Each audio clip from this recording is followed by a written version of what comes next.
नमस्कार प्यारे छात्र छात्राओं, विद्या गुरुकुल में आपका स्वागत है। जैसा कि आप लोगों को पता है, हम लोग हिंदी के सेट 2 का पार्ट 1 और पार्ट 2 करा दिया है। आज हम लोग पार्ट 3 कराने जा रहे हैं। जिन्होंने पहले वाला वीडियो नहीं देखा है, प्लेलिस्ट में जाइए और वीडियो देखिए। आप लोगों को जितने भी क्वेश्चन कराया जा रहा है, सारे के सारे इम्पोर्टेंट क्वेश्चन हैं। आप उम्मीद रखें कि जब आप एग्ज़ाम हॉल में बैठिएगा तो लगभग क्वेश्चन आपको यहीं से देखने को मिलेगा। तो चलिए, मैं अब ज़्यादा टाइम तो नहीं लूँगा, लेकिन बस यही कहूँगा कि आप लोग अच्छे से तैयारी करिए, क्योंकि आप लोगों का समय अब बहुत कम है। अब जल्दी ही आप लोगों का एग्ज़ाम होने वाला होगा। 17 तारीख से आप लोगों का एग्ज़ाम है। मेरी बस यही आप लोगों से कामना है कि आप लोग अच्छे से पढ़ाई करिए और अपने एग्ज़ाम में अच्छा अंक लाइए। तो चलिए हम लोग अपने क्वेश्चन की ओर बढ़ते हैं। जो 51 नंबर क्वेश्चन क्या कह रहा है? 51 नंबर क्वेश्चन कह रहा है, झरा पालक झरा पलक पालक साहित्य कौन विधा है? तो ऑप्शन ए है कहानी है, ऑप्शन बी है निबंध है, ऑप्शन सी है उपन्यास है, ऑप्शन डी है काव्य है। तो झरा पलक जो है ना, वो एक प्रकार की काव्य है। तो इसलिए ऑप्शन नंबर डी इसका सही हो जाएगा। अब आएगा कि झरा पलक आखिर लिया गया ये क्वेश्चन कहाँ से है?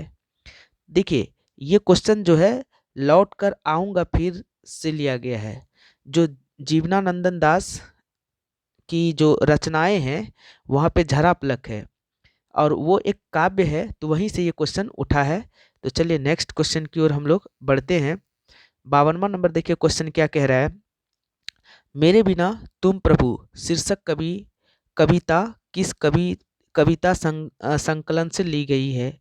ऑप्शन ए है देशांतर, ऑप्शन बी है life and songs, option C है एडवेंट, ऑप्शन डी है इनमें से कोई नहीं।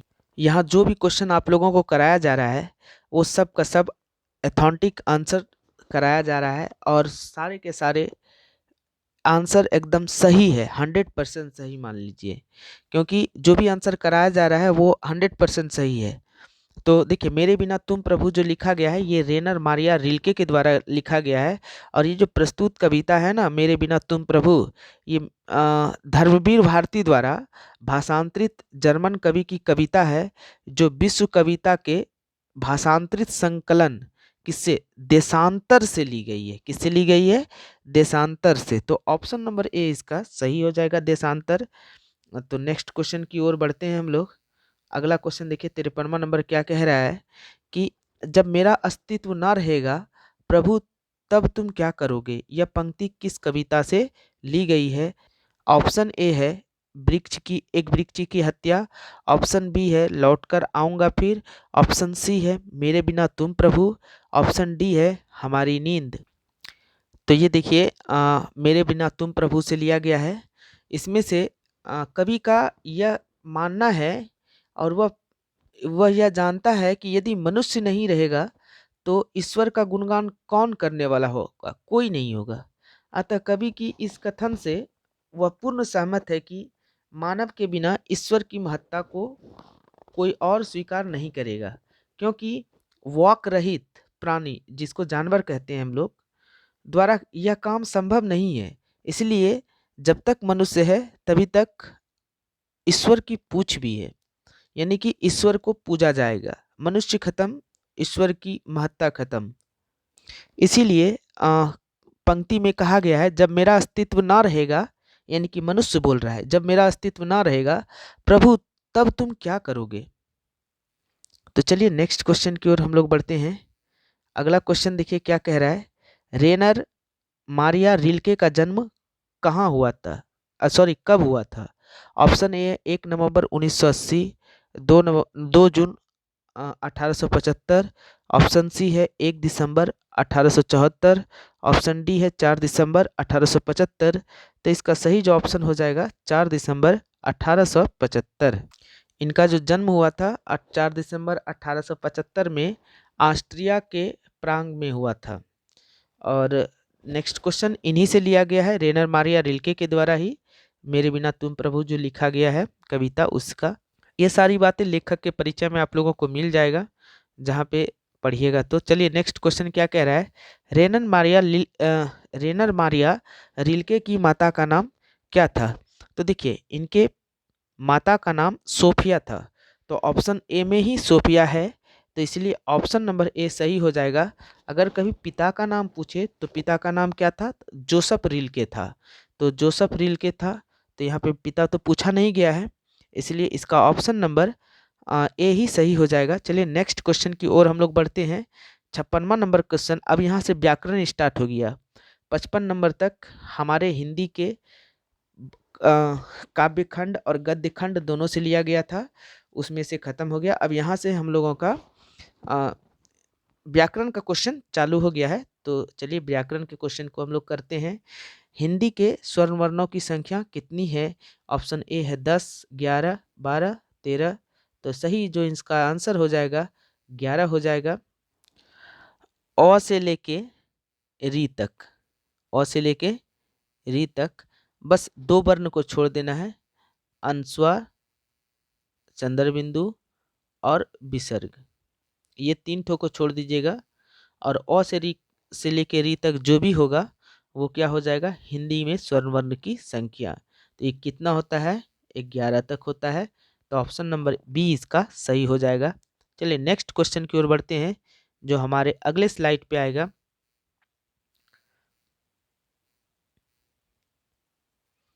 तो इसका ऑप्शन हो जाएगा ए नंबर क, बी नंबर अंघ, सी नंबर च, डी नंबर ज। यानी कि द्विगुण व्यंजन के बारे में आप लोगों से पूछ रहा है कि सॉरी, द्विगुण व्यंजन कौन है। द्विगुण व्यंजन देखिए ढौ, ऐसे अढ़ो, ये द्विगुण व्यंजन है। एक ट वर्ग में टो ठो डो ढो, ये वाला आता है, ढो से ढोलक, डो से डमरूट, ये अलग है, ये ट वर्ग का है, ये ट वर्ग का है। लेकिन ये ढो अढ़ो जो है ये वाला, इसको कहते हैं द्विगुण व्यंजन। तो ऐसा इसमें ऑप्शन कौन सा है, ये वाला। नीचे बिंदा होना चाहिए, इसमें नीचे बिंदा, यहाँ पे नीचे बिंदा नहीं होगा। ये ट वर्ग में आएगा तो इसमें नीचे बिंदा नहीं होगा, लेकिन इसमें जो है बिंदा होगा। तो चलिए नेक्स्ट क्वेश्चन की ओर हम लोग बढ़ते हैं। अगला नंबर देखिए क्या कह रहा है क्वेश्चन। देखिए यहाँ पे थोड़ा सा मिस्टेक हो गया है, इरेजर लेके इसको खत्म कर लेते। चलिए नेक्स्ट क्वेश्चन की ओर बढ़ते हैं हम लोग। अगला क्वेश्चन देखिए क्या कह रहा है। अगला क्वेश्चन देखिए कह रहा है कि योग ना होने पर भी जो साथ रहे उसे क्या कहते हैं। ऑप्शन ए अनुस्वार, ऑप्शन बी अनुनासिक, ऑप्शन सी अयोगवा, ऑप्शन डी निर्नुनासिक। तो ऑप्शन ए ही इसका सही हो जाएगा, अनुस्वार। योग ना होने पर भी जो साथ रहे उसको अनुस्वार कहते हैं। चलिए नेक्स्ट क्वेश्चन की ओर हम लोग बढ़ते हैं। तो वर्ग का उच्चारण स्थान क्या है। तो पहले वाले वीडियो में भी मैंने उच्चारण स्थान का फॉर्मूला लिखा है, आप जाके वहाँ पे उसको याद करिए थोड़ा सा। तो इसको मैं एक बार फिर लिख देता हूँ, इचवी शानम तालु, इचवी शानम तालु। देखिए इसमें ठीक ठीक लिखा नहीं रहा है, तो आप लोग वहाँ पे जाके देख लीजिएगा। यहाँ पे इचवी शानम तालु, तो यहाँ पे जो ऑप्शन हो जाएगा तालु हो जाएगा। तो का उच्चारण स्थान कहाँ से होता है, तालु से। नेक्स्ट क्वेश्चन की ओर बढ़ते हैं। 60 नंबर क्वेश्चन कह रहा है निम्नलिखित में से कौन घोष वर्ण है। ये भी मैंने बताया था। तो प्रत्येक वर्ग का पहला अक्षर, प्रत्येक वर्ग का तीसरा अक्षर, प्रत्येक वर्ग का पांचवा अक्षर और अंत अस्त व्यंजन, अंत अस्त व्यंजन, अंत अस्त व्यंजन, ये सब कौन सा होता है, तो घोष वर्ण होता है। प्रत्येक वर्ग का पहला अक्षर क, ट, त, च, प, ये सब जो होता है वो प्रत्येक। क का प्रत्येक वर्ग का पहला अक्षर हो गया, और क वर्ग का ही तीसरा अक्षर क्या होगा, ग होगा। तो ग, च वर्ग का तृतीय अक्षर क्या होगा, ज होगा।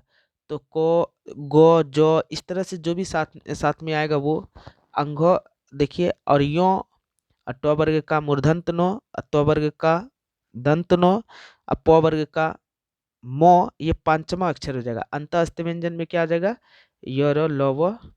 तो यहाँ पे घोष वर्ण है, सॉरी अघोष वर्ण है। यहाँ पे देखिए थोड़ा सा लग रहा है हमको मिस्टेक हो गया हमसे, हम मैंने क्वेश्चन पढ़ने में अघोष अघोष है, अघोष वर्ण, अघोष वर्ण वर्ण में जो होता है, देखिए मैं फिर से लिख देता हूँ एक बार, थोड़ा सा मिस्टेक हो गया यहाँ पे, इसको मैं मिटा देता हूँ, सॉरी। यहाँ से अघोष वर्ण में जो है क्या क्या आएगा, देखिए अघोष वर्ण में जितने भी वर्ण आएगा उसको मैं थोड़ा बता देता हूँ आप लोगों को, और घोष वर्ण में क्या क्या आता है वो भी बता देता हूँ, ताकि आप लोगों को कभी कंफ्यूजन ना हो।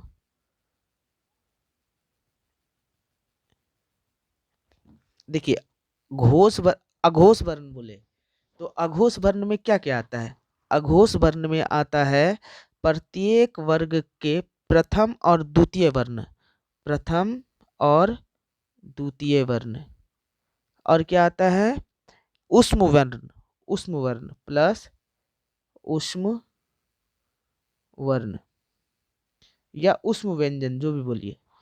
तो ये सब क्या आता है, उष्म व्यंजन, ये सब आता है अघोष वर्ण, अघोष वर्ण के अंतर्गत आता है। अघोष वर्ण प्रत्येक वर्ग का पहला हो गया।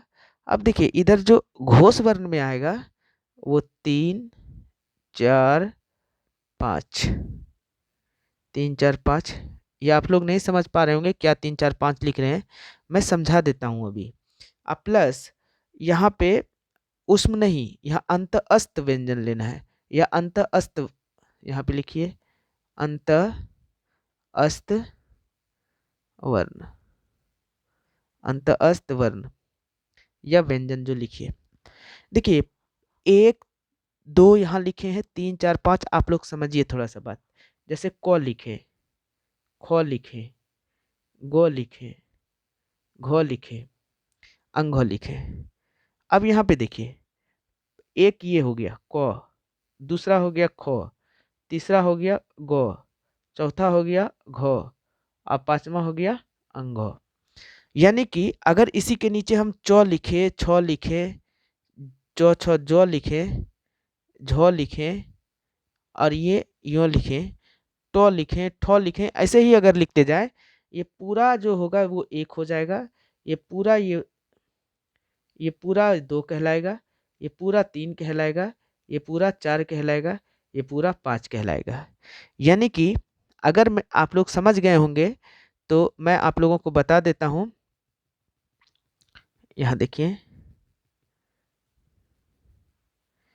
प्रत्येक वर्ग का, जैसे क ख ग घ अंघ, ठीक है, तो प्रत्येक वर्ग का पहला पहला जैसे क चो टो तो प, ये सब आ गया, और 2 ख, चो के बाद छ, टो के बाद टो के बाद ठो, तो के बाद थो, प के बाद फ, फ, ये सब दूसरे में आ जाएगा।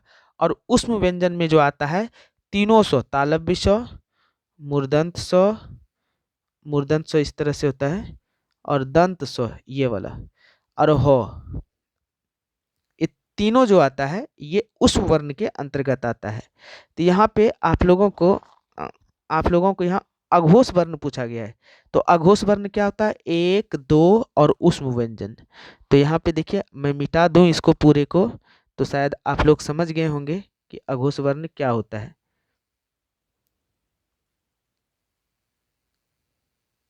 एक बार मैं क्लियर कर दूं।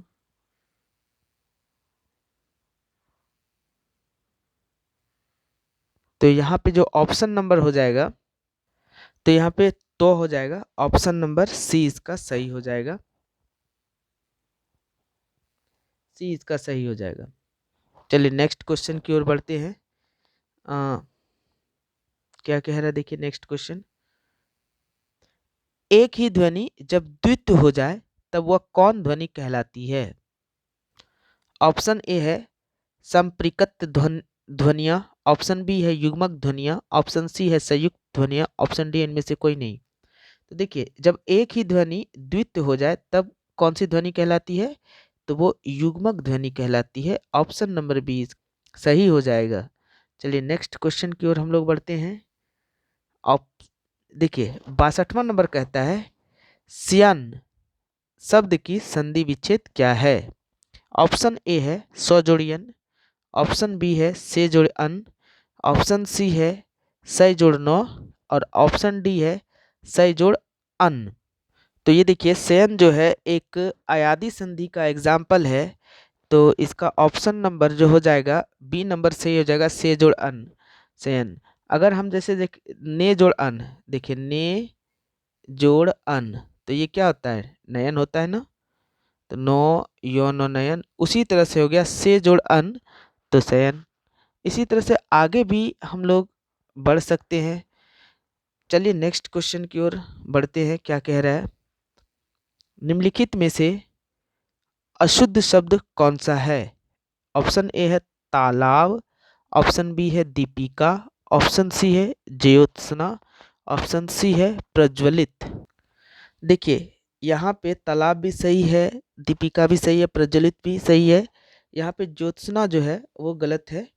जयो संजुक ओ का तो आधा तो सो न का ज्योत्सना, ये सही हो जाएगा। तो ऑप्शन नंबर सी यहाँ पे अशुद्ध पूछ रहा था, तो अशुद्ध कौन सा हो जाएगा, ज्योत्सना, इसका शुद्ध यही हो जाएगा।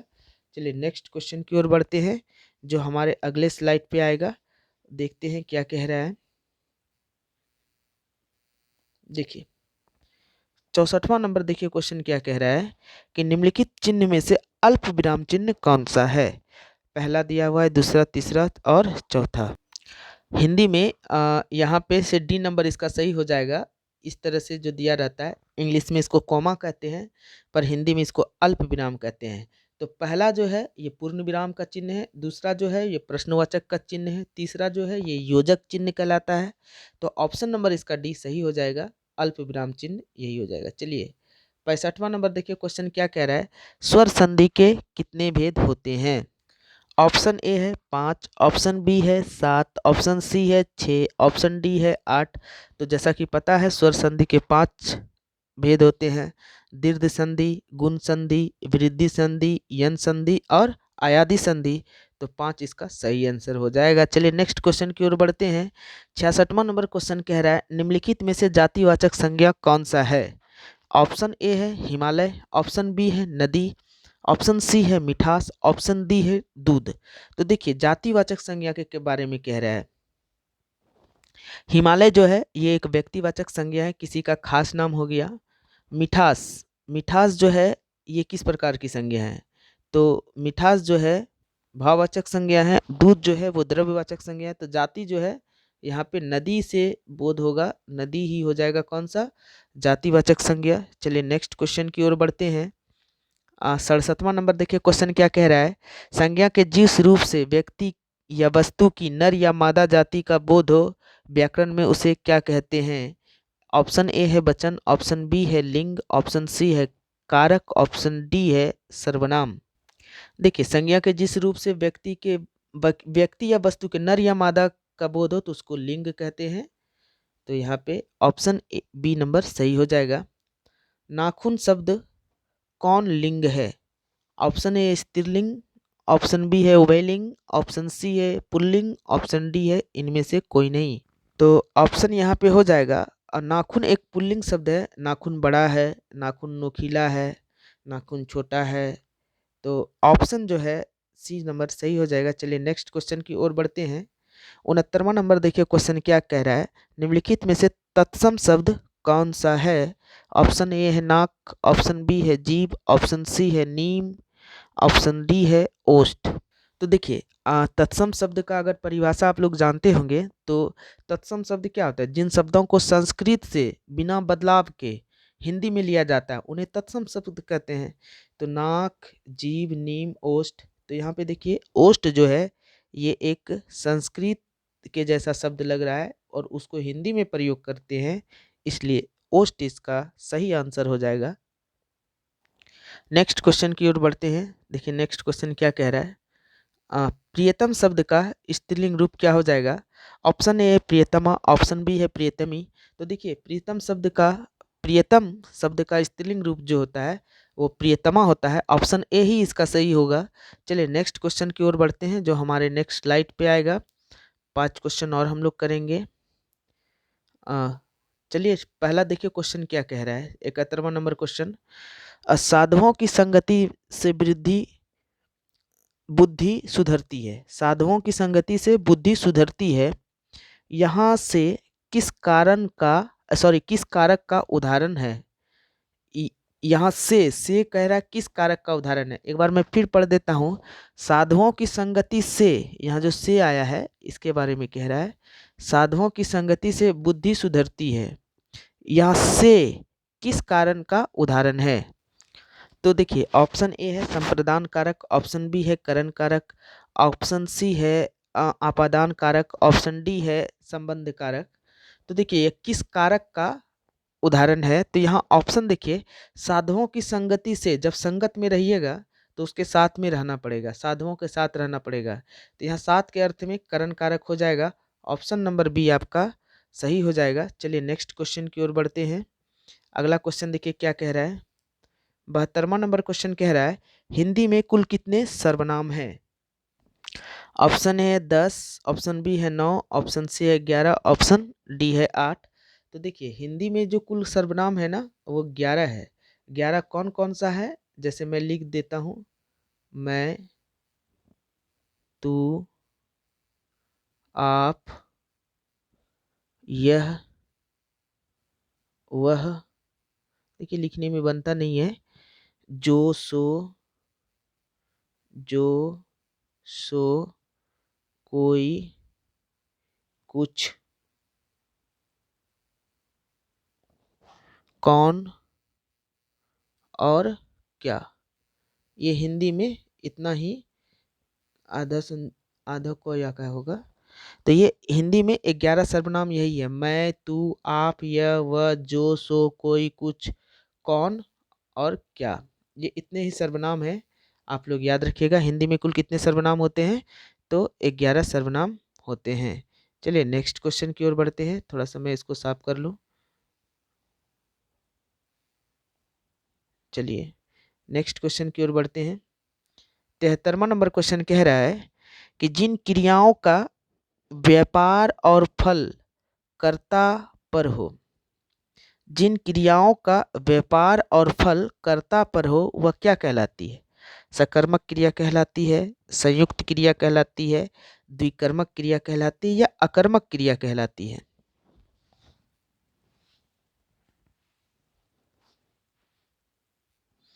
तो देखिए इसका जो ऑप्शन नंबर हो जाएगा ना वो डी नंबर हो जाएगा, अकर्मक क्रिया।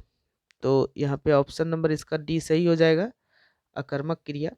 चलिए नेक्स्ट क्वेश्चन की ओर बढ़ते हैं।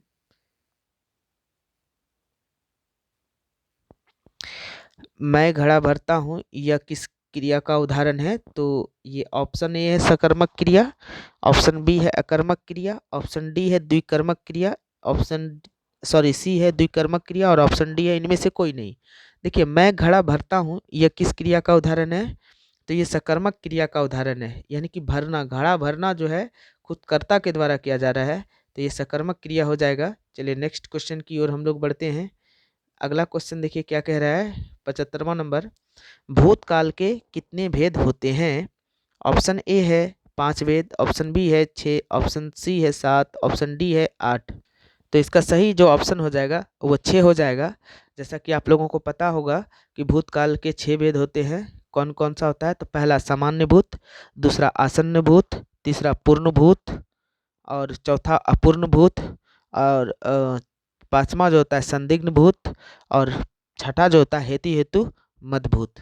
यानी कि जहाँ भूत बोले हैं वहाँ काल आप खुद से जोड़ सकते हैं। तो यहाँ पे 6 हो गया। मैं एक बार फिर से बोल देता हूँ भूतकाल के 6 भेद, सामान्य भूतकाल, आसन्न भूतकाल, पूर्ण भूतकाल, अपूर्ण भूतकाल, संदिग्ध भूतकाल और हेतु हेतु मदभूतकाल। चलिए आज यहीं तक हम लोग, अब देखिए आज मैंने 75 तक करा दिया है। इसके बाद जो इसका नेक्स्ट पार्ट आएगा उसमें 100 तक क्वेश्चन पूरा हो जाएगा और इस तरह से आपके हिंदी के 2 सेट पूरे हो जाएंगे। मैं ज़्यादा सेट नहीं दूंगा, 5 से 7 सेट ही कराऊंगा। वही 7 सेट आप लोग अच्छे से पढ़िएगा, वो सारा क्वेश्चन आपको एग्ज़ाम में उसी से देखने को मिलेगा। आज के लिए बस इतना सा ही। आपके एग्ज़ाम के लिए आपको बेस्ट ऑफ लक। आप अच्छे से पढ़ाई करें। जय हिंद।